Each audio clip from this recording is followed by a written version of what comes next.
Bien, je vous propose de démarrer doucement, puisqu'il existe toujours un quart d'heure de mise en route. Bienvenue à toutes et à tous. Il est prévu que nous soyons très nombreux. Je pense que l'amphi va se remplir progressivement. Traditionnellement, il existe dans les pratiques, dans les coutumes, une présentation officielle par les représentants de l'université, de la région. Bon. Ce matin, on va faire sans. On va faire sans pour plusieurs raisons. D'une part, vous savez que nous sommes une très grande université. Nous avons fusionné ce qui autrefois était 3 universités avec la totalité des disciplines académiques existantes. Et donc, dans cette grande université, il existe beaucoup de manifestations scientifiques tous les jours. Et notre président, le président Berland, qui est médecin, est sur un autre événement qui était prévu de longue date. Et par ailleurs, les autorités régionales sont également très sollicitées. Et moi-même, en tant qu'organisateur, je n'ai pas forcément beaucoup insisté pour que les autorités soient là, parce que très souvent, c'est toujours très sympathique, toujours très bienvenu, mais ça nous prend parfois un peu de temps et ça nous manque un peu, c'est le temps qui nous manque pour faire les présentations en séance plénière d'ouverture, surtout en ouverture. Voilà. Alors pour ceux qui ne nous connaissent pas, nous sommes l'association AGEXO, qui est présidée par Jean-Louis Hermine et qui est à ma droite, et que je remercie. Nous lui devons beaucoup depuis plusieurs années, parce qu'il a ouvert beaucoup de voies. Nous sommes une association qui regroupe plusieurs disciplines depuis plusieurs années. C'est notre 7e édition, c'est notre 7e colloque. Et nous avons décidé depuis un peu plus de 12 mois de nous baptiser association indisciplinée. Alors on va vous expliquer progressivement pourquoi et comment. Donc vraiment bienvenue et vous allez voir, on va passer 3 jours, on va beaucoup s'amuser. Nous sommes à la fois très sérieux mais très heureux de nous retrouver chaque année. Un petit groupe a déjà démarré hier soir. Nous nous sommes regroupés hier soir pour échanger sur l'ensemble de nos activités. Nous sommes une petite association avec... nous avons une petite carrosserie mais un très gros moteur. Et donc nous allons très loin, très fort en groupe. Voilà. Donc je vais donner la parole à Jean-Louis, puis je la reprendrai pour vous donner quelques informations à la fois sur à propos de la thématique du colloque de cette année. La 7e édition, 7, c'est magique, donc il faut en profiter. Et donc je vous donnerai tous les détails techniques et logistiques de ces 3 journées. Voilà, je donne la parole à Jean-Louis et je la reprends à la suite. Bonjour et bienvenue. Donc moi aussi, je voudrais dire combien je suis content de présider encore cette conférence, la 7e du nom. Que de chemin parcouru depuis notre première rencontre qui se passait dans un couvent à Troyes. Nous étions un peu plus de 3, mais on n'était quand même pas très nombreux. Et le chemin parcouru depuis ce temps a été extrêmement important et prouve un certain nombre de choses. Premièrement, que ce dont on avait eu l'intuition au début, à savoir que la gestion des connaissances était en train de se constituer comme un champ à la fois d'application et un champ de recherche, on va dire, autonome. Eh bien, on peut dire que 7 ans après, la preuve est faite. Sur le champ d'application, on ne compte plus les knowledge managers qui sont nommés dans les entreprises. Il y en a même ici qui sont présents. Et sur le champ de la recherche et de l'enseignement, eh bien, on est en train de constituer un champ indisciplinaire. Je crois que on a lancé ce mot-là au début, on avait un peu de mal, mais sur le champ indisciplinaire, c'est extrêmement intéressant. Il y a des sciences de gestion, des sciences de l'ingénieur, il y a des sciences humaines qui se croisent et qui discutent, et c'est extrêmement important. Et j'allais dire maintenant, dernière nouvelle, sur le champ de l'enseignement, puisqu'on est des enseignants-chercheurs, sur le champ de l'enseignement, eh bien là aussi, ça y est, c'est parti. On peut peut-être l'annoncer cette année. C'est-à-dire que notre association a été intégrée au collège scientifique de la FNEJ. Et donc, ça veut dire que FNEJ, c'est la Fondation nationale pour l'enseignement de la gestion des entreprises. Et donc, la discipline, ou du moins le thème de la gestion des connaissances est un objet d'enseignement au même titre que le marketing, que la stratégie, que la finance, etc. Et donc va faire l'objet de nombreux maintenant enseignements. D'ailleurs, on va en avoir un exemple tout à l'heure, puisque on va commencer par vous présenter des chaires en gestion de connaissances qui ont été ouvertes cette année. Et bon, je vois moi-même, je suis sollicité de plus en plus pour un certain nombre de masters en knowledge management. Donc, c'est à la fois un champ d'application, un champ de recherche et un champ d'enseignement. Et nous sommes très fiers d'y avoir contribué. Et nous allons continuer à y contribuer. Que de chemin parcouru, donc, depuis 7 ans. Et puis... avec aussi une certaine, j'allais dire, originalité, si je peux parler ainsi, parce que nous sommes une association francophone. Donc, alors comme je le disais, j'ai commencé, moi, la gestion des connaissances au sein du commissariat énergie atomique. En 1994, j'ai été nommé gestionnaire des connaissances, on appellerait ça knowledge management, et j'avais un service de gestion de connaissances. Et tout d'un coup, nous est arrivé des États-Unis un mot qui s'appelait knowledge management. Donc, j'ai l'habitude de dire que le knowledge management, c'est la traduction anglaise de gestion des connaissances, et non pas l'inverse.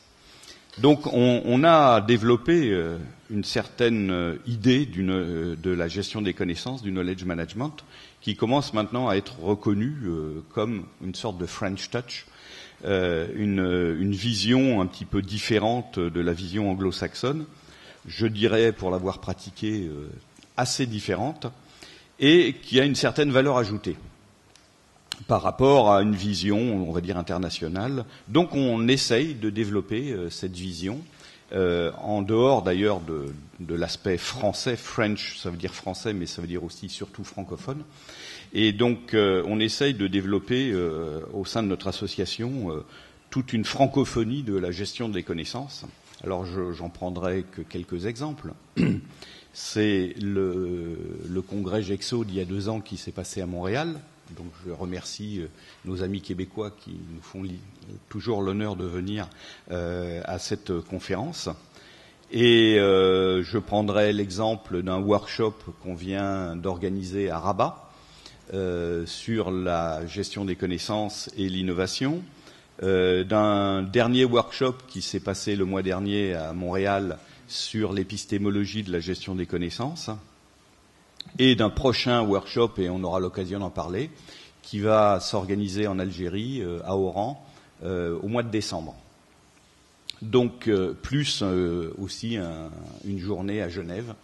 Donc, vous voyez, on essaye d'embrasser la francophonie et de développer un aspect francophone. Ceci dit, vous savez très bien que la langue véhiculaire, c'est l'anglais, donc bienvenue aux anglophones. Il y a des communications en anglais et ça nous ne pose pas de problème. C'est-à-dire que tous les francophones sont anglophones, l'inverse n'étant pas, bien sûr, exact. Donc, je voudrais insister quand même sur cet aspect association francophone qui développe une certaine idée de la gestion des connaissances dont vous allez avoir un aperçu à travers les conférences qui vont se dérouler pendant ces quelques jours. Le deuxième aspect qui me semble extrêmement important et que je voudrais encore développer, c'est l'aspect liaison avec le monde économique. En fait, la recherche est un peu en retard par rapport aux applications. C'est assez nouveau. C'est-à-dire que la problématique est venue des entreprises, avec les pertes de connaissances, avec bon, il y a plein de raisons, je ne vais pas rentrer dans le détail. La problématique est venue des entreprises et les entreprises ont essayé de mettre en place des solutions propres, etc. et n'ont pas eu, bien sûr, l'occasion de réfléchir sur les fondements, sur des méthodologies qui seraient fondées sur des primats scientifiques, etc., etc. Et petit à petit, les chercheurs, dont nous, on s'est dit mais c'est bizarre, c'est vraiment un problème qu'on n'avait jamais abordé. Et puis on a développé petit à petit on va dire, une réflexion scientifique autour de cette problématique industrielle. Donc ça, il ne faudrait pas l'oublier. Et ne pas partir uniquement sur des problématiques théoriques, mais se lier fondamentalement à la pratique. Alors ça a plusieurs avantages. Premièrement, ça nous fournit des nouveaux problèmes, ça teste nos réponses, et éventuellement, ça peut nous fournir un peu de financement. Parce que les enjeux économiques, on parle de l'économie de la connaissance, les enjeux économiques sont très forts. Donc il y a ce deuxième aspect de liaison avec les entreprises me tient beaucoup à cœur. Il se trouve que je suis aussi président d'une association de knowledge managers français et francophones aussi, puisqu'il y avait beaucoup de Québécois. Et cette association existe depuis 15 ans. Donc, et bien sûr, j'en parlerai de toute façon lors du rapport d'activité que je ferai à la fin pour l'association. On maintient des liaisons entre les entreprises et les chercheurs, et ça, je pense que c'est fondamental, parce qu'on ne peut pas faire de la gestion des connaissances dans l'abstrait. Il faut vraiment se frotter aux applications, puisque, en fait, cette problématique nous vient des applications. Alors, je pense que cette fertilisation croisée est extrêmement profitable pour tout le monde, et il y a beaucoup à faire. Donc, c'est un peu des attendus de l'association. Francophonie, liaison avec le monde économique, et moi j'espère aussi qu'on va développer une liaison avec l'international, parce qu'on est regardé un petit peu, on est tout petit, mais on intéresse beaucoup les gens, et on avait même pensé faire la prochaine édition de GEXO en Asie du Sud-Est, en Thaïlande exactement, à Bangkok, parce qu'on a des liaisons là-bas. Et puis, il se passe beaucoup de choses sur le knowledge management à Singapour, à Hong Kong et en Thaïlande, enfin surtout l'Asie du Sud-Est. Mais bon, pour des raisons à la fois financières et d'organisation, on ne sait pas encore, en tout cas, on le fera pas cette année à Bangkok. On annoncera la prochaine édition de GEXO. Je crois qu'il faut encore qu'on discute, puisqu'on a beaucoup de candidats, et on va l'annoncer en fin de colloque. Donc voilà, je pense que ouverture à l'international, ouverture au monde économique, ouverture à la francophonie sont nos deux mamelles, comme j'allais dire. Ce sont les deux mamelles de la GEXO, les trois. Et puis bien sûr, cette fertilisation entre toutes les disciplines. Moi, personnellement, je viens des mathématiques et de l'ingénierie. Il y a des ingénieurs ici, il y a des gestionnaires, il y a des gens des sciences humaines. On organise des groupes de travail qui fonctionnent extrêmement bien. Il y a une activité depuis 7 ans, et puis même, disons, depuis la création de cette association qui a à peine 2 ans, une activité tout à fait foisonnante.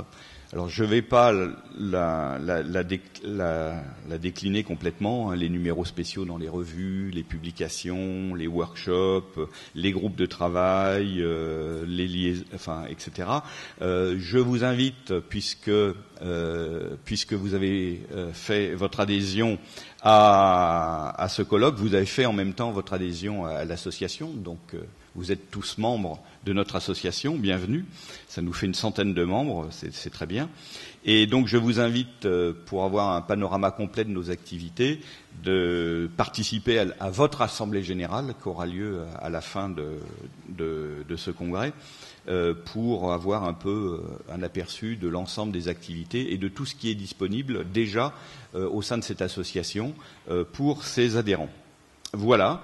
Je vous souhaite de passer un bon moment à Aix-en-Provence et je remercie vraiment beaucoup l'Université d'Aix-Marseille de nous accueillir.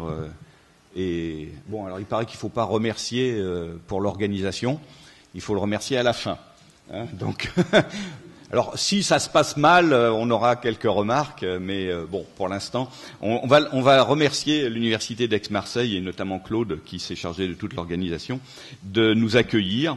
Et je pense que ça se passera bien. J'espère que tous les échanges seront fructueux et que vous aurez envie de continuer cette aventure avec nous. Je vous remercie. Bien, alors comme prévu, quelques mots sur la thématique, à propos de la thématique et l'organisation du colloque. Alors, effectivement, on peut remercier. Moi, je dirais que je suis triplement heureux d'avoir conduit ce projet de colloque qui m'a été confié l'an passé à Nancy, dans des conditions très décontractées. Toujours. Et alors, tout d'abord, triplement heureux tout d'abord de nous retrouver parce qu'on ne se retrouve pas très souvent pour vraiment discuter, échanger. Donc, pour ceux qui nous découvrent, vous allez voir qu'on échange vraiment. Donc, on peut être très heureux de se retrouver. Ensuite, parce que nous sommes sur un chemin indiscipliné, on l'assume. C'est pas toujours facile en France. Hein, il y a beaucoup de séparation, de cloisonnement. C'est parfois des ruminations disciplinaires qui mènent pas très loin, qui sont assez vaines. Et voilà, il existe d'autres espaces, bien sûr, mais dans le domaine, disons, de l'économie, du management et de la technologie, c'est pas si fréquent. Et puis, troisièmement, heureux parce que on a conduit un projet collectif. Donc, tu avais raison, Jean-Louis, il faut remercier l'université, mais c'est en fait un laboratoire dans l'université qui a conduit le projet, c'est le LEST. Hein. Le LEST, c'est un laboratoire du CNRS, c'est une unité mixte de recherche, CNRS et université. Et le LEST a une grande tradition de recherche pluri- et interdisciplinaire. Et donc, j'ai été très heureux d'être dans cette équipe. Ça a été un travail collectif, donc il en faut un qui présente, hein, donc c'est moi, mais ça aurait pu être une autre personne parce que on a réussi à métisser plusieurs savoir-faire. Donc merci au LEST, merci à la GEXO et merci bien sûr à l'Université d'Aix-Marseille. Alors quelques mots sur la thématique. Parfois les thématiques sont un peu de façade. Hein. On prend quelques mots, on les assemble et puis en fait ça accroche pas forcément les communications et les échanges. Alors j'espère que cette année ça va être le cas. La thématique cette année, je dirais qu'elle diffère de celle que nous avons eue jusqu'à présent. C'est dynamique cognitive, donc ça on a l'habitude, et transformation sociétale. Ça on a un peu moins l'habitude. 2 points. Comment se forment les connaissances et où nous conduisent-elles ? Alors c'est vrai que, et ça va être apporté tout à l'heure par Guillaume Blum et Pascal Lièvre, les dynamiques cognitives, on s'intéresse aux dynamiques cognitives au sein des organisations, un peu moins au-delà des organisations, mais il faut y aller peut-être aussi. Alors cette thématique, il me semble que cette année a intéressé au-delà des spécialistes, des organisations. Nous avons, durant ces 3 jours, au-delà des spécialistes de l'économie et du management, nous avons la police fédérale belge, que nous saluons, s'ils sont là, des architectes allemands, qui vont venir plancher sur des questions d'espace et de cognition, des juristes, propriété intellectuelle, et une école d'art. Hein. La dernière plénière, vendredi, c'est une école d'art qui va parler. Alors, comment se forment les connaissances ? Je renvoie à la conférence qui sera donnée dans quelques minutes. On s'intéresse aux dynamiques cognitives, aux connaissances en action, qui les produit, comment ça se diffuse. Comment se forment-elles et où nous conduisent-elles ? Donc c'est ici que je veux un peu vous amener. Alors, où nous conduisent les connaissances ? Je dirais que parfois on sait où on va, mais parfois on ne sait pas vraiment où on va. On ne sait pas vraiment. Alors, moi je soutiendrai ce matin que globalement, nous ne savons pas très bien, nous ne savons pas très précisément où nous allons. Alors, j'ai surtout pas la réponse, hein, mais je dirais que ça pourrait être exploré à l'aide de 2 questions. Que portons-nous? Quelles sont les explorations, les analyses que nous portons? Et ensuite, par quoi sommes-nous portés? Par quoi sommes-nous soutenus? Alors, que portons-nous? Bon, des recherches à propos de connaissances en action, les organisations, petites ou grandes, en tant que structure cognitive, en tant que structure de connaissances. Bon, je renvoie à ce qui va être présenté tout à l'heure, hein, l'état de l'art, les fondements de la gestion des connaissances. Je vais dire 3 mots sur par quoi sommes-nous portés. C'est vrai que ce sont des questions qu'on ne se pose pas tous les jours. Tous, nous ne sommes pas ici par hasard. Je pense que chacun en sera convaincu. On a des intérêts intellectuels, bon, on veut échanger. Mais parfois, je soutiendrai que nous ne sommes pas ici par notre seule volonté. Des discours économiques, technologiques, juridiques, sociétaux participent à nos activités. Ça nous soutient. Hein. Alors, parfois, de manière très triviale, on est financé par des organisations, on échange, on réalise des recherches-actions, et donc il y a un système d'échange social qui se met en place. Mais parfois, ça va au-delà. Nous sommes portés par des discours dont nous ignorons d'où ils partent et où ils vont. Alors, quelques exemples. Hein. Certains d'entre nous sont adeptes des théories de Piaget. Ce qui est tout à fait légitime et très intéressant. Il faut que ça soit continué. Et certains se souviennent qu'il y a eu un débat, il y a eu une controverse avec Chomsky, hein, entre Piaget et Chomsky soutenant le point de vue du langage, bien sûr. Hein. Le langage comme étant antérieur à toute forme de connaissance et de structuration mentale. Bon, je vais pas aller très loin dans cette controverse, j'en suis pas capable, mais le langage, on a très peu exploré. Hein. Qu'est-ce que le langage? L'outillage langagier comme dispositif qui nous permet de connaître et de diffuser les connaissances. Bon, voilà. Donc j'espère que dans les années à venir, ce sera quelque chose qui sera développé. Un autre exemple, la crise. Hein. On nous parle beaucoup de crise de conception. Les collègues d'école des mines nous parlent beaucoup de légitimité de la conception, crise de conception. Alors bien sûr, crise économique. Bon, le terme de crise. À midi, nous serons dans un patio avec, vous verrez, quelques lettres grecques. J'ai quelques origines grecques, donc je vais pas ignorer cela. La crisis grecque, hein, la crise, c'est pas l'idée courante qu'on peut en avoir en Europe et ailleurs comme une difficulté qu'il faudrait surmonter. Hein. La crise en grec signifie le moment des choix. C'est le moment où il faut, alors ce sont des termes forts, hein, ce sont des termes, il faut séparer et il faut juger. C'est-à-dire qu'il faut abandonner certains chemins et puis décider d'aller sur d'autres chemins, d'autres sentiers de développement. Alors ça, c'est vrai que c'est pas forcément dans nos réflexions. La crise comme moment de décision, comme moment d'opportunité, comme moment de prise de risque. Et je pense que nous qui planchons sur les questions de connaissance, de dynamique cognitive, on est forcément attendu, on est forcément invité sur ce terrain-là. Voilà. Donc cette thématique, voilà, elle s'ancre dans cet espace-là. Comment se construisent les connaissances et où va-t-on avec les connaissances que nous avons créées, mais qui parfois vont nous guider sur des chemins qu'a priori nous n'avions pas soupçonnés.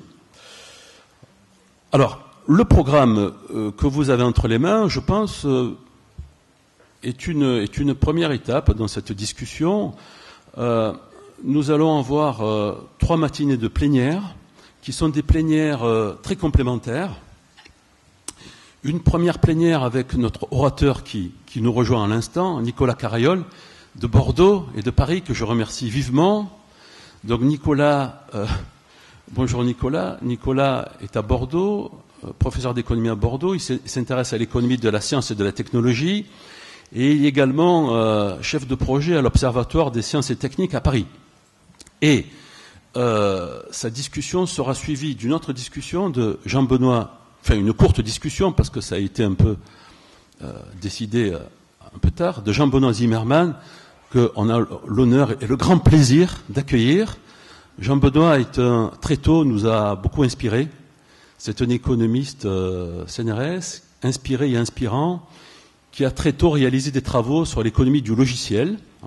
Jean-Benoît, chercheur au GRECAM, aujourd'hui est président de la section économie et gestion du CNRS, la fameuse section 37. Il n'est pas l'auteur le premier auteur du ranking des revues, mais peut-être qu'il nous dira 2 mots là-dessus. Donc Nicolas fera sa présentation après la pause, et juste avant, je vous ai parlé d'une présentation sur l'état de l'art du management des connaissances. Cet après-midi, nous aurons les ateliers. Demain matin, nous aurons une très belle plénière avec Nathalie Bonardel, la psychologie cognitive, laboratoire Psyclé, Université Aix-Marseille, qui nous présentera ses travaux à propos de cognition, d'ergonomie, de conception. Et puis, ce sera associé avec la présentation de Thomas Paris, qui nous rejoindra cet après-midi. Thomas est à la fois CRG, École Polytechnique, et HEC, où il dirige une chaire de créativité. Et Thomas s'intéresse aux industries créatives, dans la mode, la cuisine et l'architecture. Et puis, la 3e plénière, vendredi matin, ce sera une école d'art. Donc nous aurons le directeur de l'école d'art d'Aix-en-Provence, accompagné de Peter Sinclair, qui est un artiste britannique, qui est un artiste très technologique. L'école d'art d'Aix a acheté depuis une quinzaine d'années des machines et des robots et travaille sur la technologie. Et cette école d'art dispose d'un laboratoire de recherche artistique et technologique, et ils ont des choses, je pense, à partager avec nous sur les dynamiques cognitives. Enfin, les ateliers. Les ateliers, cette année, sont assez chargés. Nous avons eu beaucoup de communication. Je pense que ce n'est pas uniquement lié à l'ensoleillement de la région, c'est également lié à toute une dynamique qui a démarré autour de Jean-Louis il y a une vingtaine d'années. Donc nous avons des ateliers classiques, et puis nous avons eu 3 propositions originales. La première, Amel Latour et Pierre Barbarou, qui nous ont proposé 3 sessions sur connaissance et innovation, modèle d'innovation. Donc ça démarrera cet après-midi. Et ces sessions vont faire l'objet de publications dans une revue. Nous avons une autre session espace de création qui nous a été proposée par Alena Sarayeva, avec des architectes, notamment allemands, qui viennent de Dresde et qui vont nous présenter leurs travaux. Et puis, nous avons une table ronde qui a été conçue et animée par Martine Gadi et Isabelle Chocart, du Lest. Table ronde en 2 temps sur la propriété intellectuelle et la reconnaissance des ingénieurs et des techniciens dans l'entreprise. Donc c'est une session qui s'intéresse à des questions qui ne sont pas forcément très bien traitées aujourd'hui dans les milieux académiques. Voilà. Tout ça, c'est le programme. Donc, je pense que nous avons tout pour nous amuser. En termes logistiques, nous avons des repas qui seront servis dans l'espace à côté, dans le patio. Le repas de ce soir est libre. Donc, c'est très souvent libre, mais on s'associe par groupe, mais il n'y a aucune direction qui est donnée. Demain soir, nous aurons une soirée de gala sur le cours Mirabeau. Donc, Aix compte un cours qui structure le centre-ville, donc vous pouvez pas vous tromper. Et on aura une petite surprise lors de cette soirée. Et puis, on terminera le vendredi, fin d'après-midi, par notre assemblée générale. Toutes les conférences plénières ont lieu dans cet amphithéâtre. Alors j'ai oublié la session entreprise, bien sûr. Nous avons chaque année une session entreprise. Demain à 14h, ici, avec des entreprises. Ce sera animé par Martine Sigal, qui a beaucoup poussé pour que on ait ces belles affiches avec les poissons volants. Hein. Les poissons à la fois volent et puis sont dans l'eau, donc ils font deux choses à la fois. Ils sont ambidextres. Donc merci Martine.